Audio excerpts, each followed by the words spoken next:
Au-delà du secteur médical, c'est tout notre tissu économique qui négocie ce virage. Comment l'intelligence artificielle s'intègre-t-elle dans nos entreprises locales? Pour en parler, nous recevons ce soir Yannick Cadet, le président du MEDEF Polynésie. Yaurana. Yorana. Alors Yannick Cadet, on vient de le voir, l'intelligence artificielle progresse partout. À quel point ça s'est répandu dans les entreprises polynésiennes? Est-ce que c'est devenu incontournable dans tous les secteurs? Le constat qu'on a fait, c'est que oui, on entend beaucoup parler de l'intelligence artificielle. L'intelligence artificielle est en train de devenir un fait économique majeur, également un fait organisationnel et puis plus globalement un changement sociétal profond. Il y a un petit peu plus de 2 ans, avec le MEDEF, on a fait le constat que l'intelligence artificielle arrivait déjà au sein des entreprises, pas forcément de manière toujours organisée, de manière consciente. Donc on a mis en place un accompagnement en créant un club intelligence artificielle pour permettre d'accompagner les entreprises à se saisir de cette révolution, de s'en saisir à la fois pour mettre en place l'organisation, pour former les salariés et de s'en saisir également en se posant les bonnes questions pour pouvoir appréhender cette transition. Alors, on parle beaucoup des gains de productivité grâce à l'IA, on l'a vu d'ailleurs dans le reportage. C'est une réalité. À quel point est-ce que ça fait gagner du temps aux entreprises? Au-delà du temps que ça peut faire gagner, la réflexion que l'entreprise elle doit avoir, c'est pourquoi elle fait de l'IA et qu'est-ce qu'elle en retire dans son modèle. Il y a un certain nombre d'activités où il y a beaucoup d'administratifs qui est venu se rajouter dans les fonctions. Donc ça peut permettre de désautomatiser un certain nombre de choses et de permettre de dégager du temps pour les collaborateurs au service par exemple de la relation client. Et donc après, c'est de savoir qu'est-ce qu'on fait de ce gain de temps qu'on a dégagé, qu'est-ce qu'on fait de ce gain de capacité qu'on a réussi à créer avec.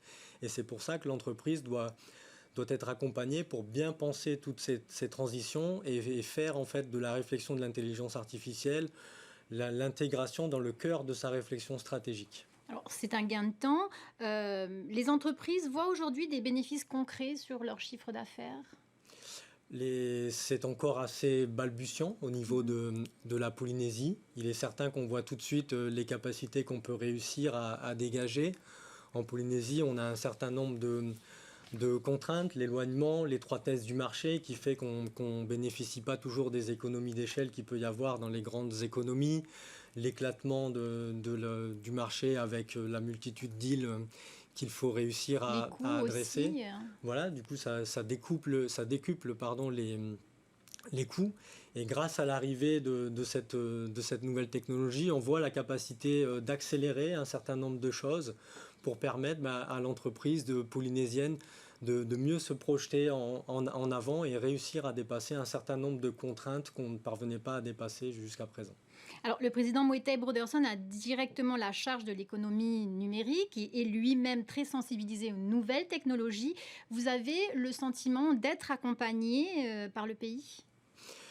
Nous, on a fait le choix dès le départ de porter le sujet auprès à la fois de l'administration et également du pouvoir politique, parce qu'il nous semble que réussir cette révolution technologique, c'est aligner tout un écosystème pour permettre d'avoir un succès. Donc c'est déjà intégrer la réflexion sur l'intelligence artificielle dans l'éducation, permettre à la jeunesse d'acquérir les bons réflexes, de construire également l'intelligence de situation qu'il va falloir avoir et l'esprit critique qui devient encore plus important avec cette intelligence artificielle. C'est également préparer les transitions dans l'emploi, donc former les travailleurs d'aujourd'hui à acquérir les compétences qui seront nécessaires demain, préparer les nouveaux métiers.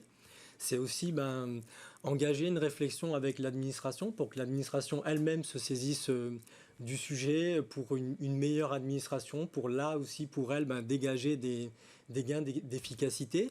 Mais c'est aussi pour réussir cette transition, réfléchir la relation au travail, le dialogue social, parce que pour pouvoir implémenter cette nouvelle organisation dans les entreprises, ça nécessite de faire évoluer le droit du travail vers de nouveaux modèles. Alors, vendredi soir, le président du pays a affirmé par le biais des réseaux sociaux que le rejet de la délibération sur le report des crédits de paiement allait empêcher le pays de payer les entreprises partenaires de la commande publique, menaçant certaines de faillite ou de licenciement. Est-ce que ce vote à l'Assemblée change vraiment la donne? Il me paraît important d'avoir la bonne lecture de cette situation. Les entreprises en Polynésie se confrontent déjà depuis un certain temps au délai administratif. Il faut plusieurs mois, parfois 18 mois pour obtenir une autorisation. Il faut de nombreux mois pour se faire régler quand on a des chantiers avec le pays. Donc ces délais, ce n'est pas un fait nouveau qui sont apparus au travers d'un fait politique à l'Assemblée jeudi dernier, mais c'est une constante pour les entreprises, c'est un sujet qu'on porte depuis longue date et sur lequel on souhaiterait aujourd'hui pouvoir voir une vraie évolution. Alors, dernière question. Depuis mardi, les prix à la pompe ont augmenté de 15 francs le litre. Quel va être l'impact réel sur l'activité des entreprises? L'impact, il va être direct. Néanmoins, je pense que si le dispositif du FRPH peut être intéressant pour apporter une réponse à court terme et faire en sorte de compenser dans le temps court les effets qu'il peut y avoir sur les marchés, il ne doit néanmoins pas nous détourner d'un objectif à long terme, qui est celui d'avoir une vraie transition et une vraie politique qui permettent de réduire notre dépendance aux énergies fossiles. Et je pense qu'on a été un petit peu long à réagir sur la nécessité d'augmentation parce que accaparer la trésorerie du pays pour compenser dans le temps court les effets de l'augmentation des hydrocarbures, c'est aussi choisir de ne pas mettre ces montants sur des investissements structurants et qui sont absolument nécessaires pour penser la croissance économique de demain. Merci Yannick Cadier d'avoir été avec nous ce soir sur notre plateau. Merci à vous.